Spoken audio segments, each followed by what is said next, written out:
All right, is everyone able to hear me and see my screen?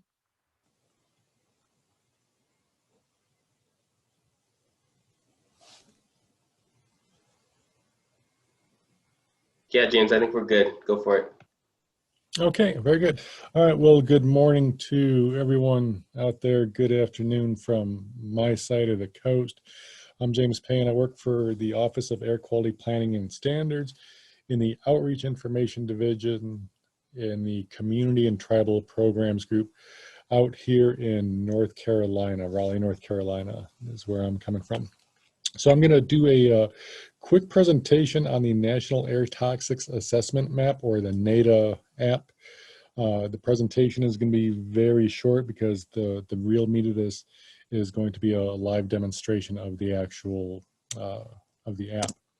So what is it and what it's used for? So it's an interactive map that lets the user actually get in there dynamically, checking out different ways to display risks, emission, and other air toxics data through the map. And besides the map, it has a lot of robust information as far as tables and how to get that data, how to view it, how to export it, how to make it what it is that you're going to be able to use.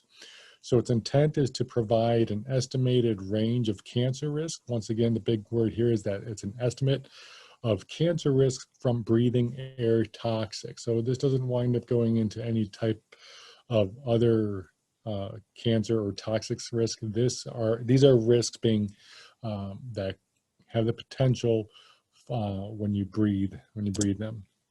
So that's a quick screenshot of it. Not going to see much more of that because we're actually going to get into it. So some of the data layers that are on the map that are actually already there, they're state, county, and tribal boundaries. I'll tell you right now, the tribal boundaries are not 100% completely accurate. So if you go in there and you see your tribal lands and they're not accurate, we've been told that more accurate data is forthcoming. I've heard that now for about a year and a half or 2 years. Hopefully we will wind up getting some more accurate data. It also has, of course, air toxics monitoring data on there. So monitoring sites showing you exactly what they're monitoring for and the years that they monitored for in there. Emission sources, these are emission sources that were modeled in NATA. Anybody that winds up presenting or providing information to the National Emissions Inventory, the NEI, those emission sources will be modeled here in the NATA app. And then we have a bunch of modelers here in EPA that they wind up creating these models, and they modeled the actual risk, and they also modeled the ambient concentrations of air toxics. So all that information is in the map. So what can you do as the user? Well, you can wind up querying those risks. You can query the emissions and monitor data. There's a whole bunch of information that you can get out of this. And so, in my brief time that I'm going to wind up covering it and clicking on things and show you different things, the real way to learn about this app is, of course, getting in there and, doing it yourself and just, playing around with it. It has a great ability to add in your own features. Not just if you're a GIS user where you can add in GIS files, but you can add in data, so you can start appending data. I'll go over an example of that. Different folks have different ways that they want to see things. So you can change the base map in there. You can summarize data. You can draw features. You can annotate. You can highlight things. You can add text. You can do whatever you want with this thing pretty much. And of course, if you get stuck, there is a convenient user guide available to you. So enough of that. I'm going to go ahead and switch my screens over to the actual application.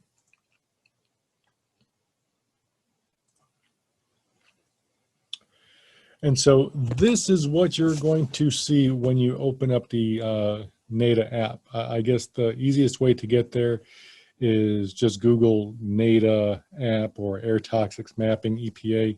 But if you don't want to do that, you can see the address up here. It's fairly short, gispub.epa.gov/NATA in caps.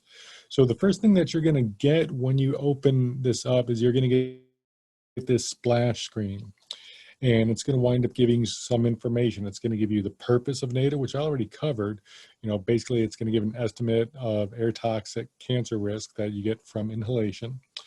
It's also going to wind up having its disclaimer, you know, down here at the bottom, you know, telling you what it's used for, what it's not used for. So it's not for use for you to pinpoint, you know, like a single home or anything else like that. The cancer risks are based off of census tract levels.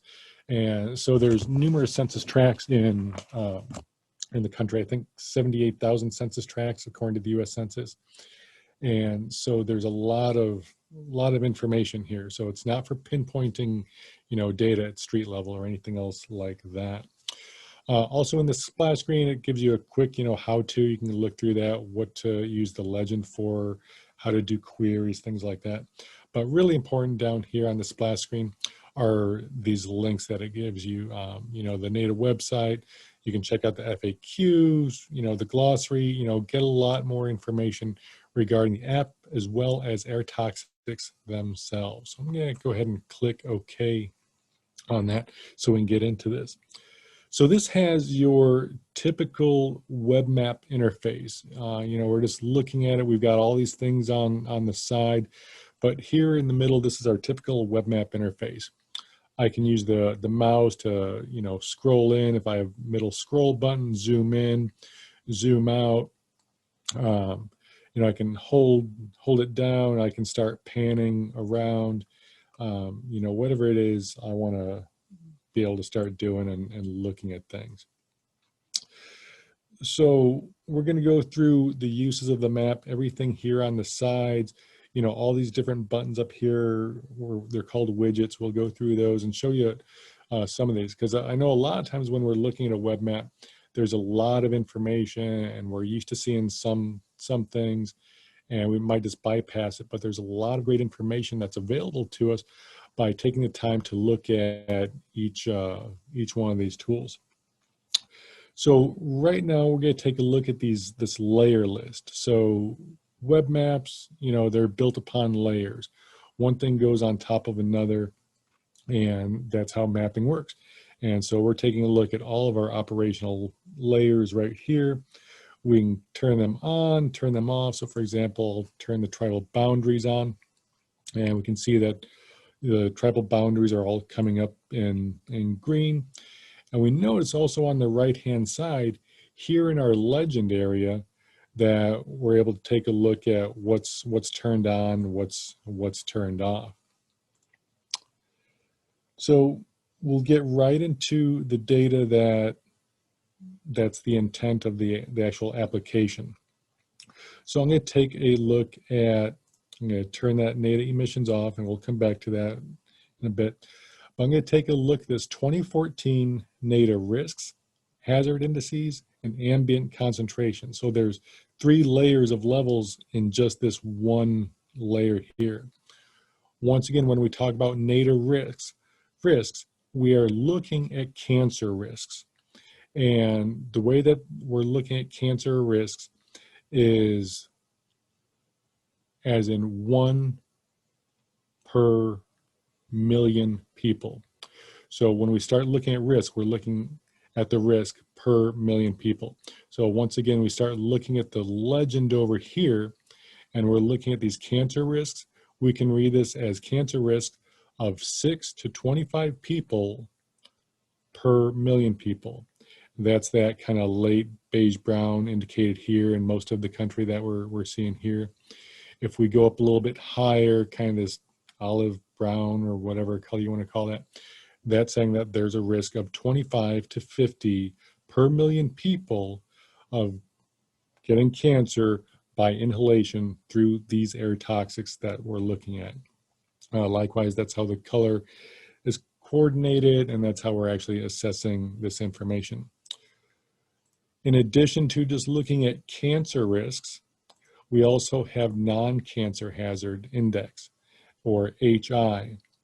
And basically what this non-cancer hazard index is it's telling us that there's other risks that are posed by air toxics, but not necessarily cancer. So these may be risks such as affecting our nervous system, our ocular system, our respiratory system, anything like that. So anything greater than 1 poses more of a risk. That's when folks start to have a little bit more scrupulous view of the toxic or the area or anything else like that. Likewise, cancer risk, I should have mentioned this, when the risk is greater than 1 in 10,000, which equates to more than 100 in a million, that's kind of the threshold of when EPA and other folks start to take a better look at the data and the information, you know, what's causing it, what can be done to mitigate it.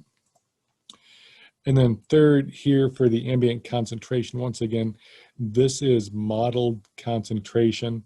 For right now, if we're taking a look at the legend, it always defaults to formaldehyde, but we can take a look at most of the air toxics. So there's over 180 air toxics that are actually listed as an air toxic or a hazardous air pollutant.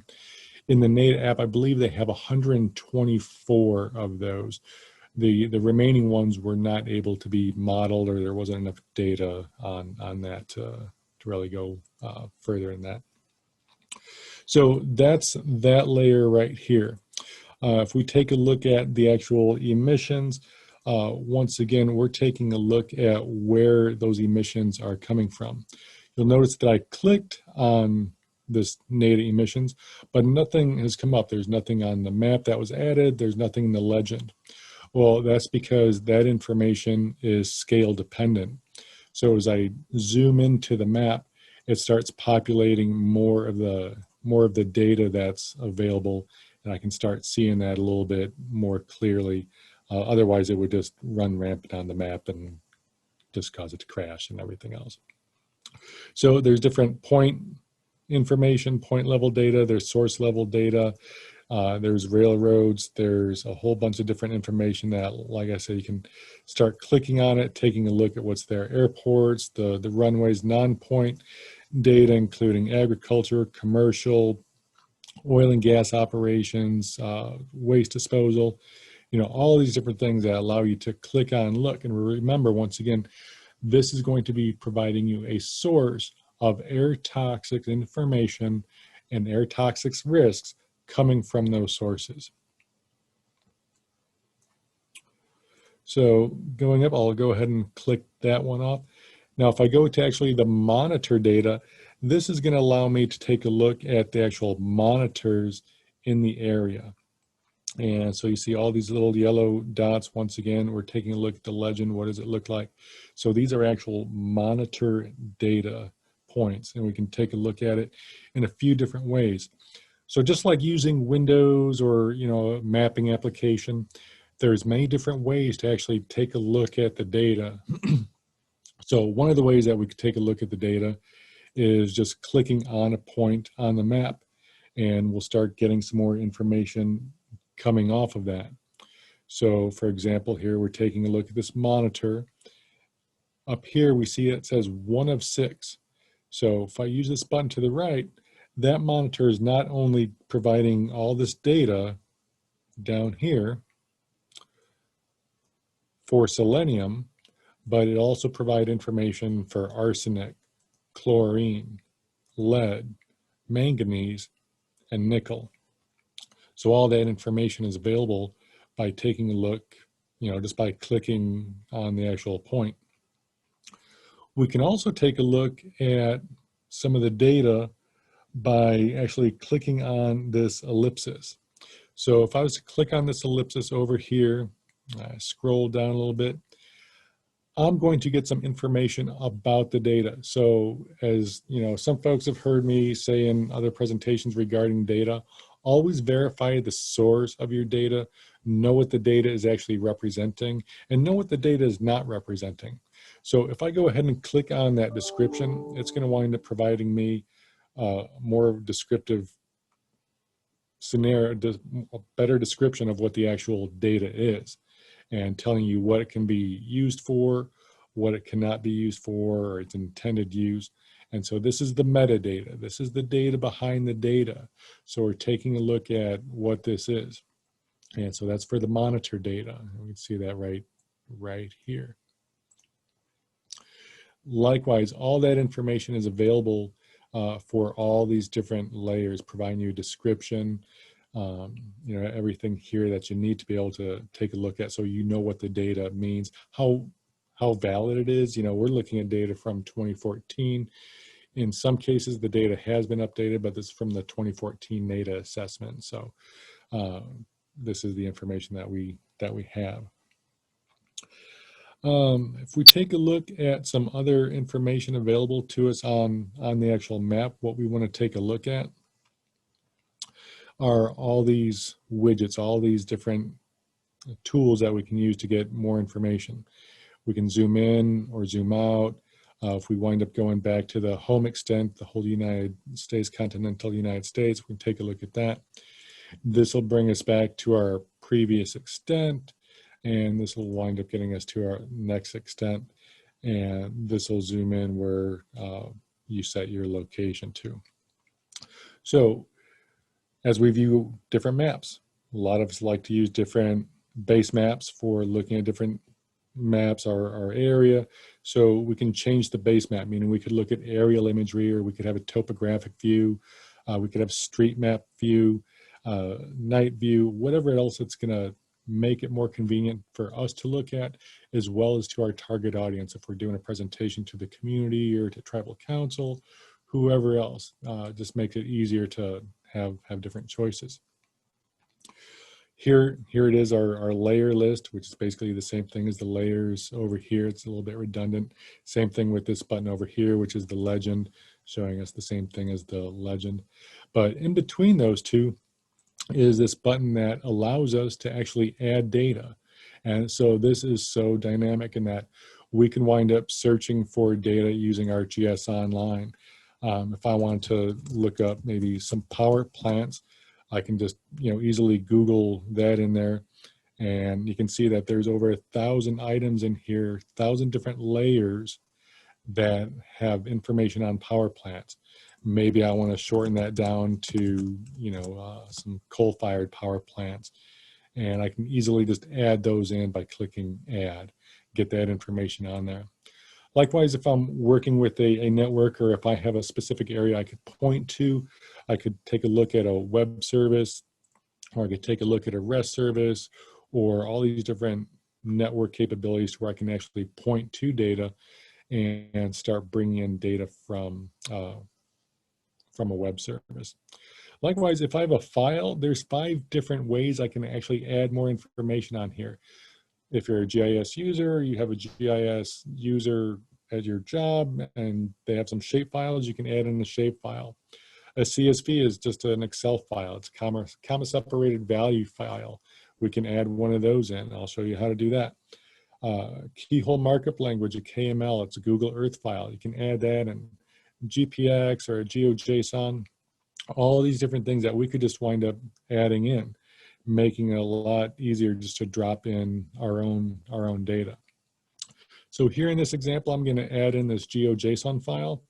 And as soon as I do, it winds up scrolling the map to that area and placing it on the map automatically for me, so I can see where that's at. And so this area I just made a place here in Wisconsin just to simulate an area and how the data winds up getting placed in there.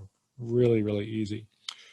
Other widgets include, we can draw on the map. Like I said in the beginning, we can actually annotate on the map with text tools. We can draw lines on there. We could draw circles, markers, little pins, whatever else that we want to put on there to make it nice and robust when we present this, or we wind up having it internally for ourselves. Here is a measurement tool, so we can do different measurements from a source to a receptor, or measure a polygon or anything else that we want to see how big an area is, see how far away a monitor might be. Bookmarks, this is really nice, just makes it easy to add a bookmark in, so you can wind up zooming back to an area of interest for you. Here I have the Cherokee Nation in Oklahoma, so just had that bookmarked, put that on there. Couple other widgets that are here that try and make it nice and easy for you to use. This summary is a fantastic tool We wind up clicking on that. Let me click that part off. And basically, this is getting into a little bit of spatial analysis for all the GIS users out there. But it's basically providing you with a little quick mini layer of some statistics. So it's going to take a look at, if I'm going to click on the actual NATA emissions here, and I have to have that on so I can actually select that as a layer. Let me refresh that. Oh, NATA emissions. Sorry, I clicked on the wrong one. There we go. Refresh this one again.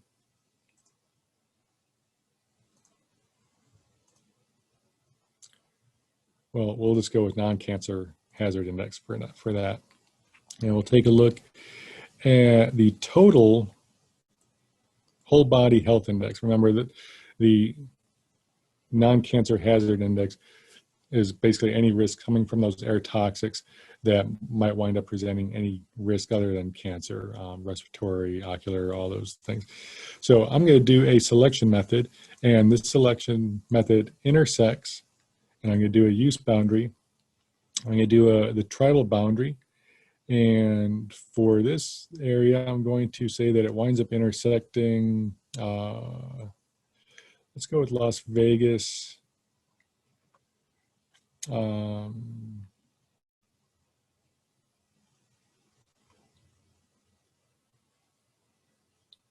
Las Vegas colony. So as soon as I do that, it starts running the data.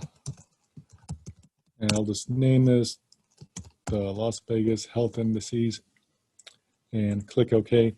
And you'll notice once again too, it already wound up zooming to that layer. So here it is, zoomed into the Las Vegas Paiute tribe, where all the census tracts that intersect that tribal area is providing me that information.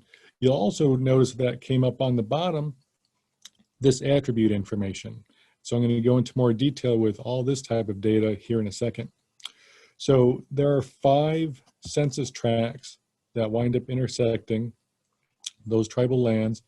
And if I scroll to the right, I can take a look at all these different health indices, respiratory, neurological, liver, developmental, you know, and everything on here. And so I could wind up taking this data.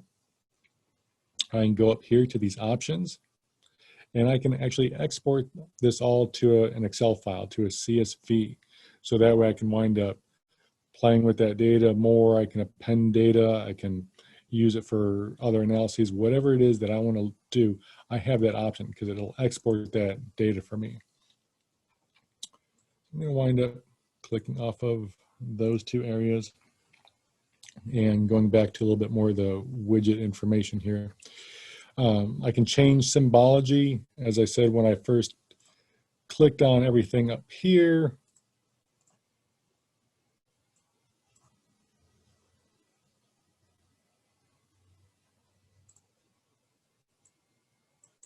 I'm going to take a look at the cancer risks. I could wind up going in here, changing the symbology, making it easier for me if I don't like the colors, if I want to change anything else around, if I don't like how many categories there are, and instead of having 6, if I want to change it to maybe 7 or 10 or anything else like that, I can wind up, you know, changing that, changing the colors, changing the classification, do whatever else I want to do here in changing the symbology. Once again, too, if I wind up having the actual NATA emissions,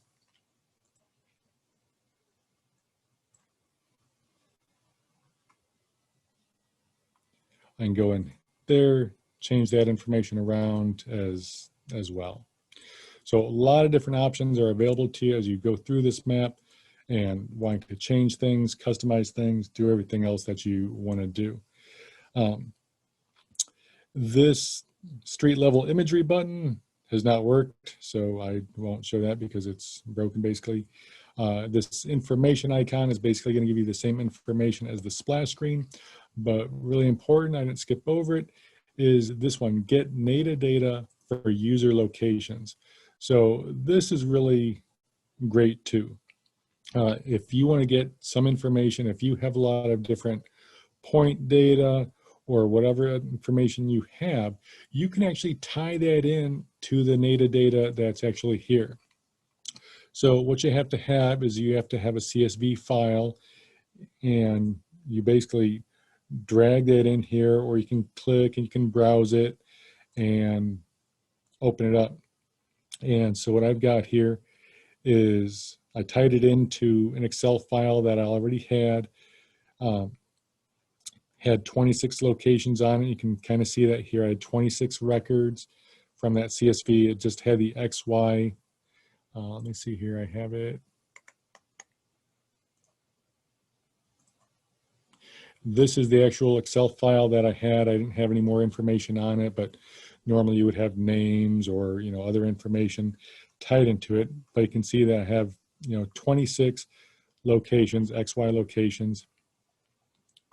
And basically I wound up bringing that into my, the NATA application. Once I did that, it automatically, again, zoomed out to show all those different locations, put that on the map. If I go up here to my layers, here it is, the CSV layer, and I click on that ellipsis, and I scroll down to View an Attribute Table.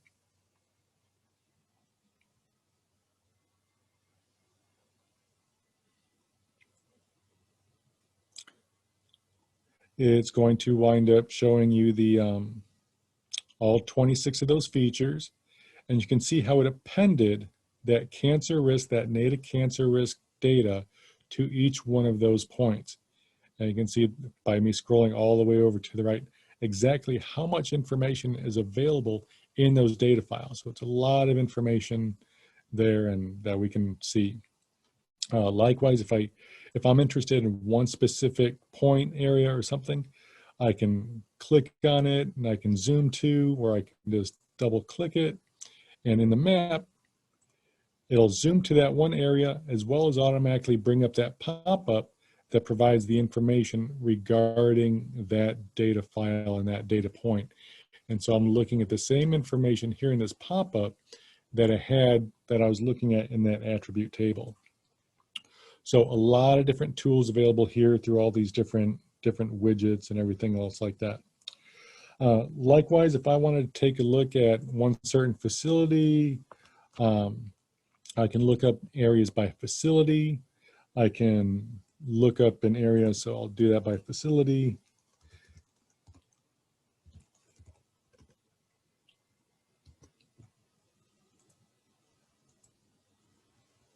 And this is going to take me back to Oklahoma, to the Muskogee Generating Station. And I can start taking a look at all the information here as well. Now you'll notice too that in this pop-up you also have another ellipsis. A lot of different ways to get this information. Here we are again, we can put a marker to it, we can pan to it, but we can also view that same information in the attribute table. And once again, if we take a look at these different options, we can export that information to a CSV. So real easy to get a lot of information, export it, do a lot of different things with it, you know, however it is we want to take a look at our data.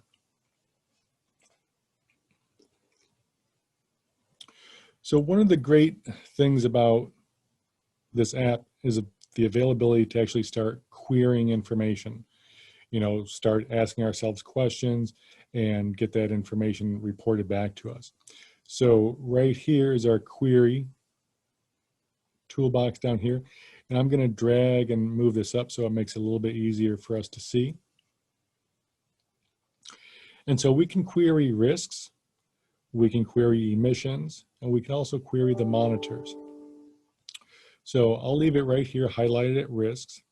And I'm going to query the cancer risks by a place or a risk level. So if I decide that I'm going to look at, let's say, Arizona, and I want to take a look at Pinal County, and I want to say I'm going to take a look at all the areas that have a risk over 25.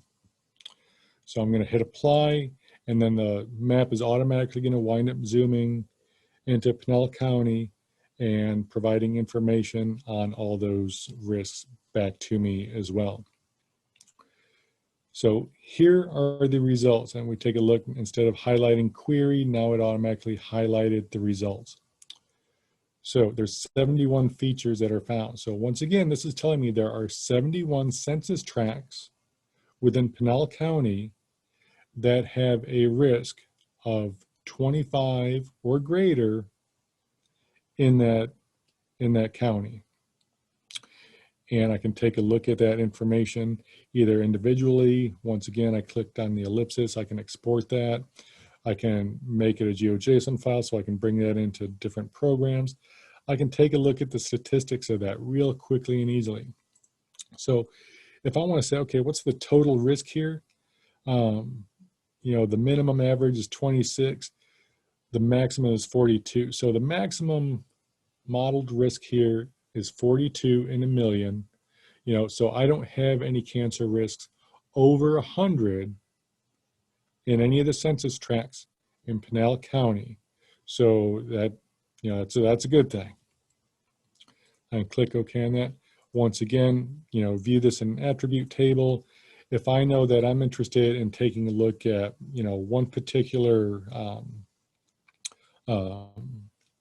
census tract or anything like that, I can highlight it, you know, I can zoom to it and start taking a look at the information for that one particular census tract or anything else like that. Once again, another way to view the information is just by clicking on the map, and it'll bring that pop up as far as what that information is showing me.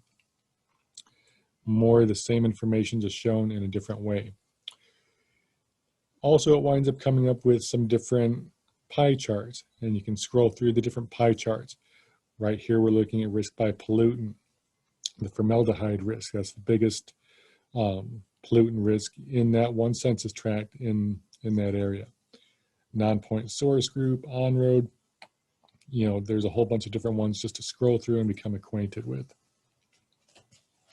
In addition to querying the actual risks, we can wind up querying the emissions. So here I went and clicked on the emissions. And if I want to take a look at a facility by facility name or the ID, or individual sources by name or ID, I can do that. So here I'll run the example of looking at a facility, and I don't, without doing more, you know, a deeper dive into the data, say I just know that, hey, there's this Mitsubishi cement plant near me, and I want to know what's going on with them. I don't know what their EIS facility ID is. I can just go ahead and, you know, start looking at, you know, Mitsubishi plants. And here's my spatial filter. Now I can look at just the areas that I want to in the map extent. So for this, I'll just, you know, kind of zoom into, you know, make sure I got region 9 in here. And here's my spatial filter. So I don't want to look at all the Mitsubishi plants within the nation. I only want to look at the ones within the current map extent, because that's what I have here, you know, showing you all is, you know, region 9. So I'm going to click on that, only return features within the map. Now I'll go ahead and click on apply. And once again, the map zooms. And it's hard to see this one up here unless I zoom out a little bit. Sorry, wrong way. I've got these two facilities right here. One up near Sacramento and the other in the high desert area. Once again, I can click on that data. It's going to wind up bringing me a pop-up, providing some more information, which is going to be the same information shown over here on the left-hand side, showing me all the different emissions.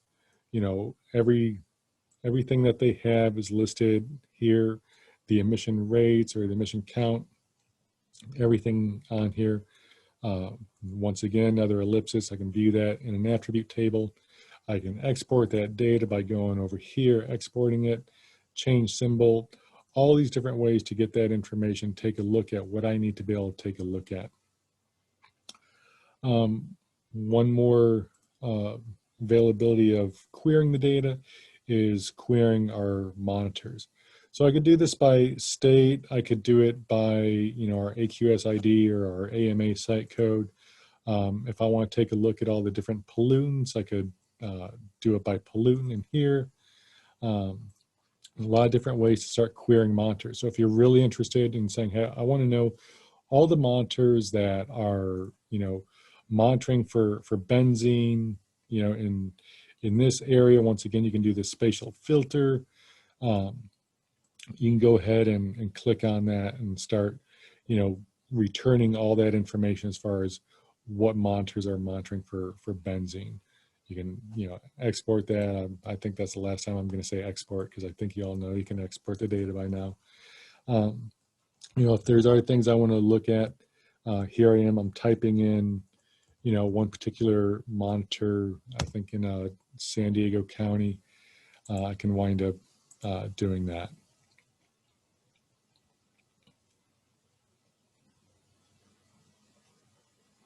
So a lot of different ways to get a lot of different data, zooming in, zooming out.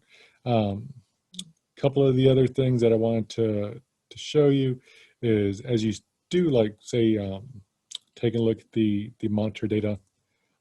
For this example, you have these trend plot file links, and I've got two of these up right here. This one is coming up for an area, Southern California.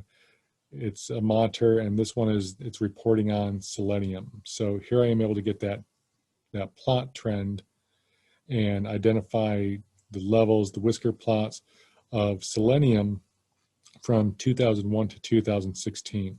So a lot of different information is available. Likewise, I have another one for arsenic in Arizona, taking a look at the data, what it's showing me, going back to 1998.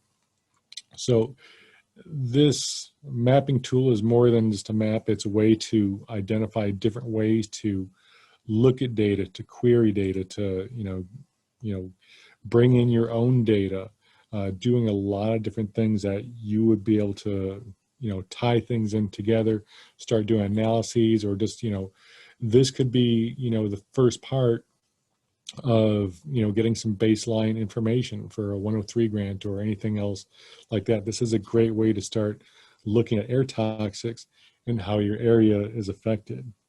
A couple of notes that I wanted to pass on. The sources, I said that the only sources that are on here are sources that have reported to the NEI. Once again, I told you about the reservation boundaries. They're not going to be 100% accurate. Hopefully we'll get some more accurate data here in the future. There's a couple different ways you can view the map. You can close things out, toggling things on or off, just however it is that you want to take a look at your data. One of the little nifty things that I found is, once I did that, it's hard to close.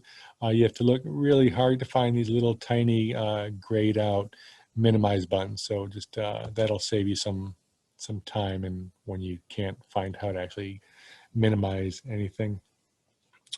Once again, there's great resources as far as the glossary, the user guide, a lot of different ways to analyze and look at information, bring in your own, and encourage everyone to just kind of get in there, play around with it, and see what you think. And that's all I got. I'm happy to answer any questions or anything.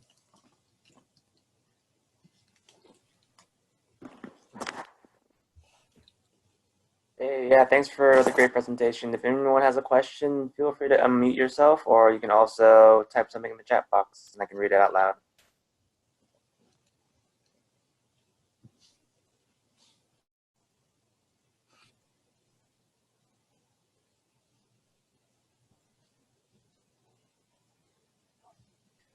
We have one question. For those not aware, how are things reported to the NEI?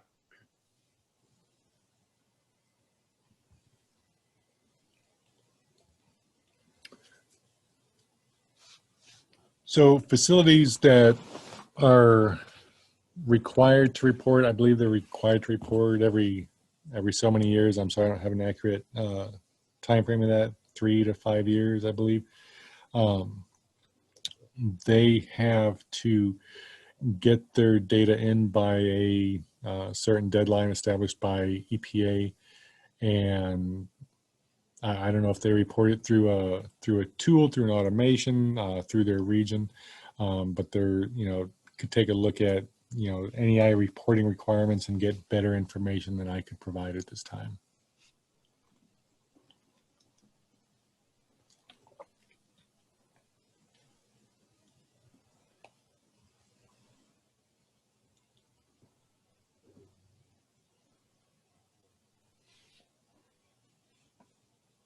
All right, any more questions out there?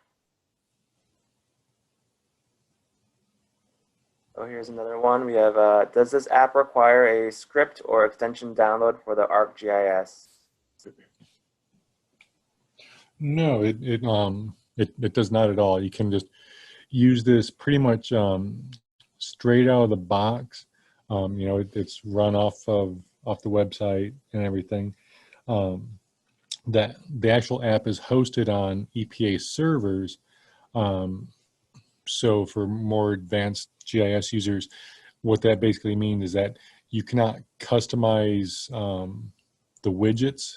So these widgets up here, if the service was hosted through Esri or potentially on a different server, you'd be able to customize. You could build in your own widget if you preferred, but since it's hosted on EPA servers, you can't customize the widget. So hope that answers. But yeah, nothing special. It's like Google Maps, only with their toxics data. Yeah, because I think old GIS was like a program you had to download, but now it's all web-based, right, on Esri? Well, for this one, yep. So there's web maps and there's web services. And yeah, basically this is a web map that's looking at web services, and it's bringing everything off of other services. So like if I click over here, we can see that, this is looking at a service and it's providing this map server to get in that data, provide it, and bringing it in automatically, which is nice, for that point that when data changes, and I'll give you an example here. All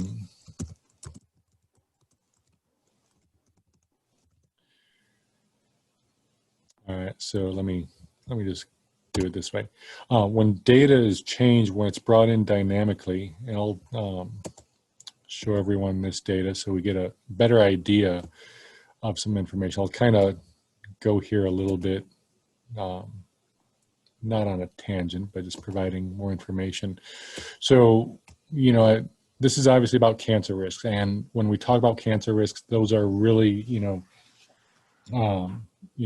need to pay attention to them. And so I said, the cancer risk, we normally, or EPA doesn't normally wind up, taking a look at things in depth until that cancer risk is greater than 100 in a million. It also depends. There's a lot of variability with toxics. Toxics in and of themselves, there's different levels of toxicity. So there's a lot of, just to throw all, 188 or whatever, 186 into one pile and say they all have the same risk is, that's not fair. So where I'm going with that is, there's about 78,000 census tracts in the country, and there's only around 130 of those tracts that have cancer risks that are greater than that 100 in a million. So here we go. I'm going to take a national view of all these cancer risks, and it's populating right now. It's drawing out a national scale, so just have to bear with the map. So this is a great way to just kind of take a look at identifying, those areas. And so we can kind of see some of the darker blue areas, kind of Northern California here. But what I wanted to zoom into for illustrative purposes, is St. John the Baptist Parish in Louisiana. And so we can see over here, we've got, you know, 2 large areas that have those cancer risks that are greater than 100 in a million, surrounded by, you know, some, I guess I would call it severe to moderate risks as well. But when I click on this particular area right here, I'm going to get this pop-up that comes up. There we go, searching. And we can see it basically, it's providing this more real, more lifetime information, which, you know, that's kind of point that I was trying to relate to, is that when you have a web service, when you have a web map, it's bringing in data off a server that, as long as that data is updated, it's going to wind up being updated in the map. So you don't have to worry about, you know, going to download the latest files, you know, every 6 months or every year or every 3 months to make sure that data is, you know, updated. You know, you can take a look at it and get that information. As soon as it's updated, it is updated in that web map. So once again, that also winds up providing for me to, you know, reiterate my case in point of always checking out the data behind the data, you know, checking out the metadata, you know, seeing when it's actually, you know, relevant for, you know, as far as date and time and everything else like that. Once again, you can get to that area by clicking on over here, the ellipsis, and then clicking on description. So for like this case in point, we're talking about ethylene oxide, which many folks may have been hearing about that in the news, or ETO. It's talking about, you know, how this is updated in 2019 emissions. So there's updated information available as well. And so that's one of the great things about having a dynamic web map, is it's normally representing the updated information as long as the data behind the data is updated.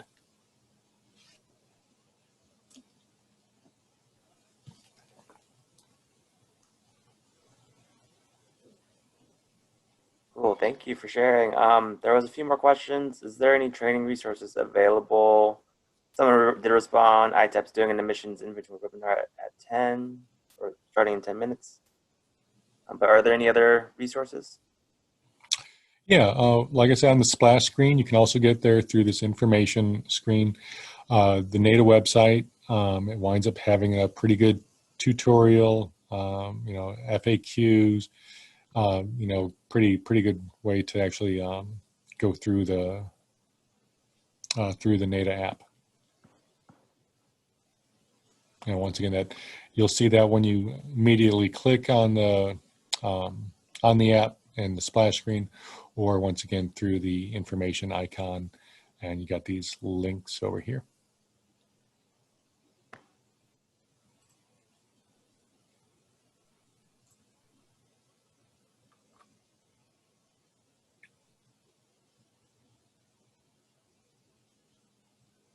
All right, any more questions?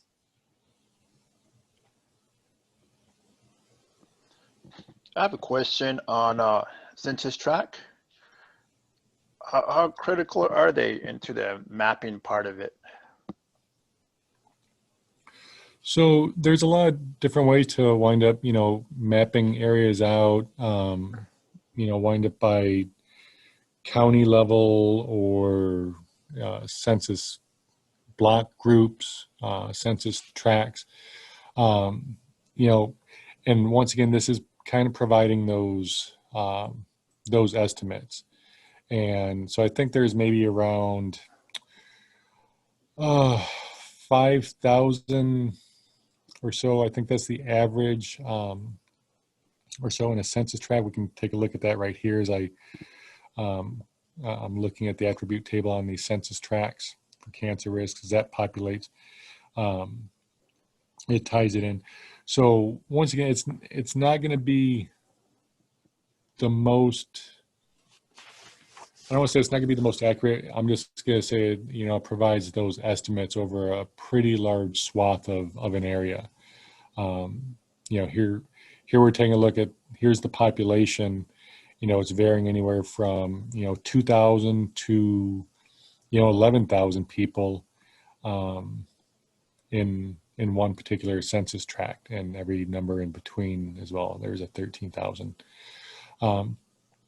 So to kind of estimate that, it's providing enough leeway to where it's not going to be, very, I won't say very descriptive, but it'll wind up being very, very broad in nature, and it's done that way on purpose. Now, we found it that census tracts are not clearly defined or not, I guess, I don't know if you would say accurate in tribal areas. And,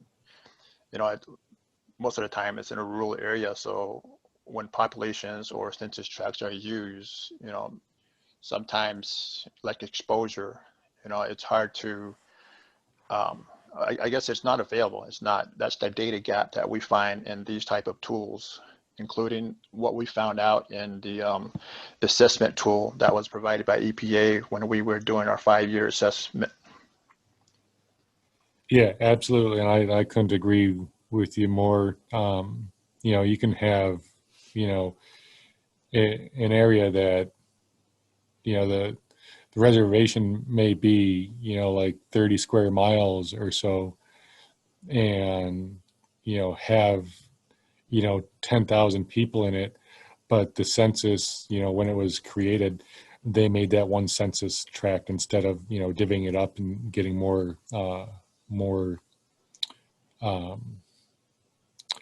a better scale of data, as it were. I'm happy to bring that back and kind of point that out, because to have one area, especially where county and city boundaries overlap with tribal land, it's not going to represent it as accurate as it can. I agree totally with you.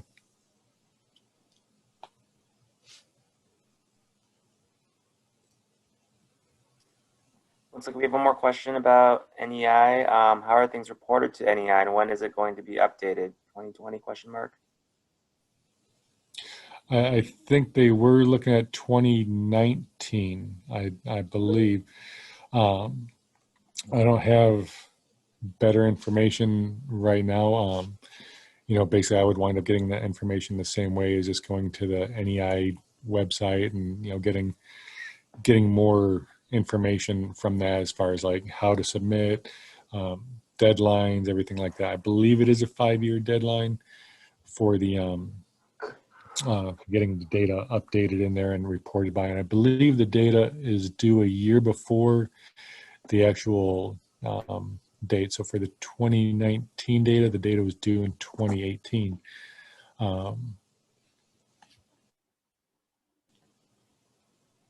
I know that doesn't really answer the question, but the only thing I'm not,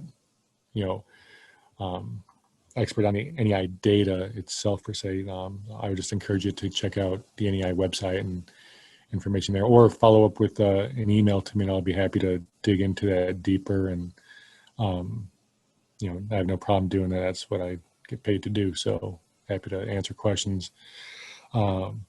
After this presentation, on the presentation, or anything else as well. And actually, I'll kind of put in that plug too. My job is to provide technical assistance to tribes. So, that's what I do. So feel free to call me, email me. That's my job. So I'm happy to do it. All right, thank you. We have about 5 minutes left. Any last questions before we end?